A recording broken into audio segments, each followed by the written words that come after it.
Dobro. History. Archive. 안녕하세요. 오늘 여러분과 함께 파헤쳐볼 저자는요. 1184년 12월 23일입니다. 판문점에서 벌어진 단 40분간의 총격전 기록이에요. 사실 저도 이 다료를 처음 딱 받았을 때는 그냥 냉전 시대에 흔했던 군사 충돌 중 하나겠거니 했거든요. 그런데 읽으면 읽을수록 이게 그런 차원의 이야기가 아니더라고요. 한 소련 청년의 그 자유를 향한 질주가 어떻게 미국, 소련, 그리고 남북한을 전부 끌어들인 작은 전쟁으로 번졌는지 그 긴박했던 순간들이 정말 분 단위로 기록되어 있습니다. 이 사건이 오늘날에도 곱씹어볼 가치가 있는 이유는요. 이념이 다른 4개의 국가, 그러니까 소련, 북한, 미국, 대한민국 군인들이 세계에서 가장 좁고 또 위험한 공간에서 말 그대로 서로 총부리를 겨눴던 거의 유일한 사례이기 때문이에요. 단순히 남과 북의 문제가 아니었군요. 네, 전혀 아니죠. 그래서 이 40분의 총격전을 제대로 이해하려면 먼저 그 무대가 된 1984년의 한반도가 얼마나 살얼음판 같았는지를 먼저 들여다봐야 합니다. 맞아요. 자료에 신냉전이라는 표현이 나오던데 당시 시대적 배경을 설명하는 기록들을 읽는 것만으로도 정말 숨이 막히더라고요. 구체적으로 어떤 상황이었나요? 그야말로 최악이었죠. 불과 1년 전인 1983년에 소련 전투기가 대한항공 007기를 격추해서 탑승객 269명이 전원 사망하는 사건이 있었고요. 그 KL기 격추 사건이요? 네. 그리고 바로 다음 달에는 북한이 미얀마 아웅산 묘소에서 폭탄 테러를 일으켜서 우리 정부 고위 관료 17명이 순직했습니다. 정말 끔찍한 사건들이 연달아 터졌네요. 그러니까요. 한반도는 언제 터질지 모르는 화약고 그 자체였던 거죠. 미국에서는 레이건 행정부가 악의 제국이라면서 소련을 아주 강하게 압박하고 있었고 북한은 88 서울올림픽을 앞두고 어떻게든 이걸 방해하려는 공작을 펼치려던 바로 그런 때였습니다. 그런 거대한 힘들이 판문점이라는 아주 좁은 공간에서 정면으로 딱 부딪힌 거네요. 바로 그렇습니다. 그런 판문점 중에서도 이 사건의 핵심 무대가 된 공동경비구역 JSA는 더 특수한 곳이었죠. JSA요? 네. 원칙적으로는 권총만 소지할 수 있는 곳이지만 실제로는 양측 모두 기관총 같은 자동화기를 막사 안에 다 숨겨두고 있었어요. 유사시에 즉각 투입할 준비를 하고 있었던 겁니다. 겉으로는 악수하고 대화하지만 등 뒤에는 칼을 숨기고 있는 그런 형국이었군요. 그렇죠. 그런데 그런 JSA의 지형이 이 사건의 결과를 완전히 갈랐다는 분석이 특히 흥미로웠습니다. 저도 그 부분 봤어요. 썬큰 가든이라는 곳 말이죠. 맞습니다. 이름은 참 평화로운데 이게 결정적인 역할을 했다고요? 네, 말 그대로 땅보다 움푹 파인 정원입니다. 남측 자유의 집 건물 남서쪽에 있는데 평소에는 그냥 조경 공간이죠. 그냥 정원이요? 네. 하지만 교전이 벌어지는 순간 이곳은 병력을 숨기거나 적의 퇴로를 막는 완벽한 자연 참호가 됩니다. 아하. 반대로 말하면 한번 이곳에 갇히면 빠져나올 수 없는 그야말로 죽음의 함정이 되기도 하고요. 이 움푹 파인 정원이 잠시 후에 벌어질 전투의 양상을 완전히 지배하게 됩니다. 심지어 자료에는 당시 날씨까지 아주 상세하게 기록되어 있더라고요. 기온 2도에서 6도, 시정거리는 8km. 아주 맑은 날이었다고요. 네, 맑은 날이었죠. 또 동시에 남측의 엄호를 받기에는 더 유리했을 때니까요. 정확한 지적입니다. 그 모든 변수들이 정말 완벽하게 맞아떨어진 그런 운명의 날이었던 셈이죠. 자, 이렇게 일촉즉발의 무대 위로 3명의 핵심 인물이 등장합니다. 모든 사건의 불씨를 당긴 한 남자, 그를 맹렬히 쫓는 추격자, 그리고 이 모든 것을 막아야 했던 수호자. 정말 한 편의 첩보 영화 같네요. 그렇죠. 먼저 모든 일의 시작이었던 망명자, 바실리 마투조크.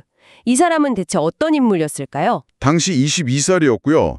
소련 최고의 엘리트 코스인 모스크바 국제관계대학에 재학 중인 외교관 지망생이었습니다. 엘리트였군요. 네, 누가 봐도 체제에 완벽히 순응하는 모범적인 공산당원이었죠. 하지만 자료에 담긴 그의 고백을 보면 내면은 완전히 달랐습니다. 속은 달랐다. 네, 고등학생 때부터 몰매 서방 라디오를 들으면서 재즈랑 로클롤에 빠졌고 서구 사회에 대한 동경을 계속 키워왔다고 해요. 아하, 겉과 속이 완전히 다른 인물이었군요. 그럼 그가 어떻게 판문점까지 오게 된 거죠? 평양 주재 소련 대사관 수습 통역관으로 파견되면서 기회가 찾아온 겁니다.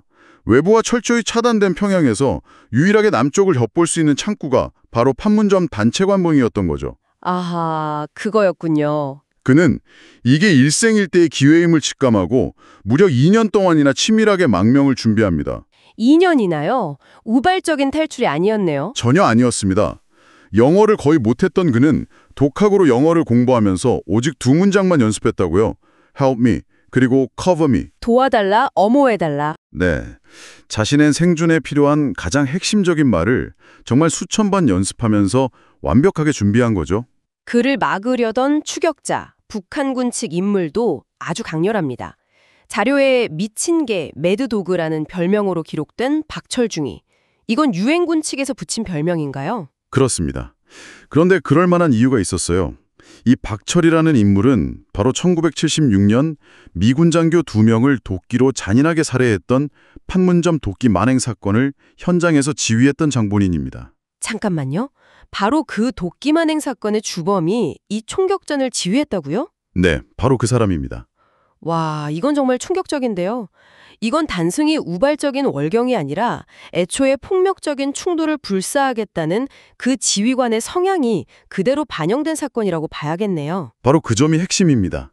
보통의 지휘관이었다면 망명자 한 명 때문에 전면전의 위험을 감수하진 않았을 거예요. 그랬겠죠. 하지만 상대가 미친 게 박철이었기에 북한군이 주저없이 군사분계선을 넘어오는 그런 무모한 결정이 가능했던 거죠. 그는 유엔군에게 공포 그 자체였습니다. 그리고 마지막으로 갑작스러운 상황에 맞서 이들을 막아내야 했던 수호자들, 유엔군 경비대, 한국군 장명기 일병과 미군 마이클 버고인 일병, 그리고 이들을 구하기 위해 출동한 5분 대기조, QRF를 지휘한 버트 미즈사와 대위가 있었습니다. 네, 평범한 하루를 보내던 이 군인들의 어깨에 정말 엄청난 무게가 지워진 셈이네요. 맞습니다. 이들의 선택과 행동 하나하나가 사건의 결과를, 그리고 어쩌면 역사의 한 페이지를 완전히 바꿔놓게 됩니다. 자, 그럼 이제 운명의 그날 1984년 11월 23일 오전 11시 30분으로 돌아가 보겠습니다. 마투조크는 동유럽 관광객들 틈에 섞여 있었다고 하죠. 그 삼엄한 경비를 대체 어떻게 뚫고 뛴 거죠? 정말 대담한 방법을 썼습니다. 북한군 경비병에게 박아가더니 아주 친근하게 같이 기념사진 한 장 찍읍시다 라고 제안했어요. 사진을 찍자고요? 네, 경비병이 의심 없이 포즈를 취하느라 잠시 방심한 순간 마투조크는 몸을 돌려서 회담장 건물 사이에 폭 1m 남짓한 좁은 틈으로 뛰기 시작했습니다. 와, 상상만 해도 심장이 멎을 것 같은데요. 군사분계선까지의 거리가 약 40m. 그야말로 전력질주였겠네요. 시간으로는 5초도 걸리지 않았습니다. 5초요? 네, 그 5초 동안 그는 2년간 준비했던 그 문장을 외쳤죠. Help me, cover me. 이 외침이 총격전의 시작을 알리는 신호탄이었습니다. 그리고 바로 총성이 울렸겠군요. 그 소리가 끝나기가 무섭게 북한군 경비병 2명이 권총을 빼들고 군사분계선을 넘어왔고 뒤이어서 AK 소총으로 무장한 20명에서 30명의 증원 병력까지 남쪽으로 쏟아져 들어왔습니다. 명백한 정전협정 위반이었네요. 그렇죠. 1초의 망설임도 없었어요. 그야말로 지휘관 박철의 성향이 그대로 드러나는 대응이었습니다. 이때 첫 교전이 벌어지는데 상황이 아주 안 좋았습니다. 마투조크는 필사적으로 뛰어서 아까 말씀드린 그 썬큰 가든 덤불 속에 몸을 숨겼거든요. 네, 그 움푹 파인 정원요? 그리고 그를 쫓던 북한군과 정면으로 마주친 것이 하필이면 비전투 임무, 그러니까 남측 인부들을 감독하고 있던 한국군 장명기 일병과 미군 마이클 버고인 일병이었습니다. 전투 준비가 전혀 안 된 상태였겠네요? 네, 전혀 안 돼 있었죠. 그런데 자료를 보면 장명기 일병은 자신보다 압도적으로 많은 수의 북한군과 마주쳤음에도 불구하고 물러서지 않았습니다. 도망치지 않았다고요? 네, 오히려 그들을 향해 권총을 발사하면서 진로를 막아섰다고 기록되어 있어요. 이건 정말 대단한 용기인데요. 그렇죠. 마투조크가 숨어있는 방향으로 적이 접근하지 못하도록 사실상 자신을 미끼로 던져서 적의 주의를 완벽하게 자신에게로 끈 겁니다. 하지만 수적 열세를 감당할 수는 없었죠. 북한군의 집중 사격을 받고 그 자리에서 전사하고 맙니다. 정말 안타까운 희생이네요. 도망칠 수도 있었을 텐데 본 적도 없는 그 망명자를 살리기 위해 스스로 표적이 된 거군요. 법의학 기록이 그의 마지막 순간을 증명합니다. 총알이 오른쪽 눈 아래를 관통해서 머리 뒤로 나갔는데 이것은 그가 몸을 숙이거나 피하지 않고 적을 정면으로 마주본 채 똑바로 선 사격 자세를 취하고 있었음을 의미합니다. 정면으로 마주하고 있었다. 네, 그의 이 숭고한 희생이 아니었다면 마투조크는 100% 발각되었을 겁니다. 그야말로 전투의 향방을 가른 결정적인 몇 분을 벌어준 거죠. 옆에 있던 버고인 일병은 무사했나요? 턱에 총상을 입었지만 다행히 목숨은 건졌습니다. 그 사이 총성을 듣고 5분 대기조 QRF가 현장에 도착하면서 상황이 급변합니다. 여기서부터 전세가 순식간에 역전되는데 당시 지휘관이었던 버튼 미지사와 대위의 전술적 판단이 정말 영화의 한 장면 같아요. 그 혼란 속에서 아주 냉철한 판단을 내렸죠. 고전적인 망치와 모루 전술을 그 지형에 맞게 완벽하게 응용했습니다. 망치와 모루 전술이요? 네, 모루로 적의 정면을 막고 망치로 후방과 측면을 치는 전술이죠. 아, 그러면 선큰 가든에 갇혀있는 북한군이 모루 위에 쇠였던 셈이군요. 정확합니다. 미주사와 대위는 병력을 3개 분대로 나눠서 일부는 북한군의 측면을 공격해 발을 묶고 주력 부대는 남서쪽으로 크게 우회해서 선큰 가든의 유일한 퇴로를 완벽하게 차단해버렸습니다. 완전히 도간에 된 귀가 된 거네요. 그렇죠. 그리고 결정적인 한 방이 있었습니다. 바로 M203 유탄 발사기였죠. 네, 존 올키 상병이 40mm 유탄을 선큰 가든 안으로 발사했습니다. 개활지도 아니고 그 움푹 파인 좁은 웅덩이 안에서 유탄이 터지니까 북한군은 그야말로 공황 상태에 빠진 거죠. 지휘 체배가 완전히 무너졌겠네요. 네, 사방에서 아비규환의 비명이 터져나왔다고 합니다. 결국 지휘체계가 붕괴된 북한군은 중립국감독위원회를 통해 다급하게 사격 중지를 요청했고요. 숨막혔던 40분간의 교전은 그렇게 막을 내립니다. 정말 40분이라는 시간이 믿기지 않을 정도로 많은 일이 있었네요. 전투 결과는 어땠습니까? 일방적이었습니다.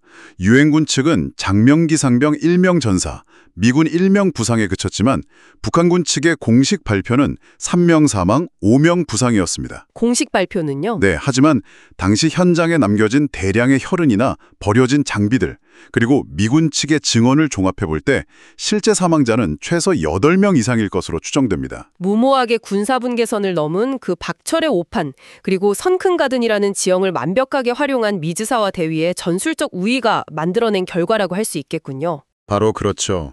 교전이 끝난 후에 북한군이 동료의 시신을 수습해서 돌아가는 장면이 사진과 영상으로 고스란히 기록되었거든요. 피투성이가 된 동료들을 질질 끌고 돌아가는 그 모습은 북한의 도발이 얼마나 처참한 실패로 끝났는지를 전 세계에 보여주는 아주 상징적인 장면이 됐습니다. 그렇다면 이 모든 일의 시작이었던 마투조크, 그는 어떻게 되었나요? 그는 미군 수색대에 의해서 덤불 속에서 안전하게 구조되었고요. 결국 꿈에 그리던 미국으로 망명했습니다. 다행이네요. 하지만 그에게도 평생의 짐이 남았습니다. 나중에 자신의 자유를 위해 한 젊은 한국군 병사가 목숨을 잃었다는 사실을 알게 된 거죠. 엄청난 죄책감에 시달렸다고 합니다. 아, 자유를 얻었지만 평생 그 대가의 무게를 짊어지고 살아야 했군요. 훗날 한 인터뷰에서 이렇게 말했습니다. 나의 자유가 누군가의 희생 위에 있다는 사실이 나를 괴롭힌다. 자유의 가치에 대한 아주 무거운 질문을 던지는 대목이죠. 그런데 더 놀라웠던 건 이 사건에 참전했던 미군들이나 장명기 상병의 희생이 사건 직후에는 제대로 조명받지 못했다는 기록이었습니다. 오히려 사건을 축소하고 더 풀어는 분위기였다고요. 네, 그게 바로 냉전 시대 외교의 냉혹한 현실입니다. 당시 한국은 88 올림픽 유치를 확정한 상태였고 미국 역시 소련과의 관계 개선, 즉 대탄트 분위기를 해치고 싶지 않았거든요. 아, 정치적인 이유가 있었군요. 네, 판문점에서 벌어진 이 작은 전쟁은 양국의 그런 거대한 정치적 목표에 걸림돌이 될 수 있었던 거죠. 그래서 의도적으로 사건을 조용히 덮으려 했던 겁니다. 그러니까 거의 20년 가까이 이들의 영웅적인 행동이 제대로 평가받지 못했다는 거군요. 단순히 잊혔다기보다는 냉전이라는 거대한 판 위에서 이 40분간의 전투가 의도적으로 축소되었다고 봐야겠네요. 정확합니다. 한 병사의 숭고한 희생과 다른 병사들의 용맹이 그 거대한 외교적 그림 아래 잠시 가려졌던 셈이죠. 역사의 아이러니라고 할 수 있습니다. 하지만 진실은 언젠가 드러나는 법이죠. 물론입니다. 시간이 흘러 이들의 공적은 마침내 재평가되었습니다. 미지사와 대위를 포함한 미군 4명은 2000년대에 들어서야 재심사를 통해 은성 무공훈장을 받았다고 하죠. 은성 무공훈장이요? 네, 이 훈장은 미 육군이 정전협정 이후 비무장지대 작전에서 수여한 훈장 중 가장 높은 등급에 속하는 겁니다. 20년 만에 그들의 용맹이 공식적으로 인정받은 거죠. 그럼 고 장명기 상병은 어떻게 기억되고 있나요? 그를 기리는 추모비가 JSA 내에 건립되어서 매년 11월 23일이 되면 한미 양국 군이 함께 그를 추모하고 있습니다. 자유의 최전선을 지킨 영원한 군인으로 기억되고 있는 겁니다. 1984년 판문점의 40분, 결국 한 청년은 자유를 얻었고 또 다른 한 청년은 그 자유를 지키다 목숨을 잃었습니다. 불과 40m의 거리 위에서 자유라는 가치에 가장 비싸고 무거운 대가가 치러진 셈이네요. 네, 냉전 시대의 수많은 사건들 속에서 어쩌면 잊힌 전투처럼 보일 수도 있습니다. 하지만 오늘 우리가 들여다본 것처럼 그 40분 안에는 한 개인의 자유를 향한 열망, 체제의 폭력성, 동맹의 가치, 그리고 이름 없는 한 병사의 숭고한 희생까지 분단된 한반도의 모든 비극과 아이러니가 압축되어 있습니다. 오늘 우리가 함께 들여다본 이 기록들이 역사의 덤불 속에 가려져 있던 그날의 진실을 조금이나마 드러내는 계기가 되었으면 합니다. 청취자 여러분께 마지막으로 이런 질문을 던져보고 싶습니다. 우리는 과연 그들이 치른 대가를 제대로 기억하고 있을까요?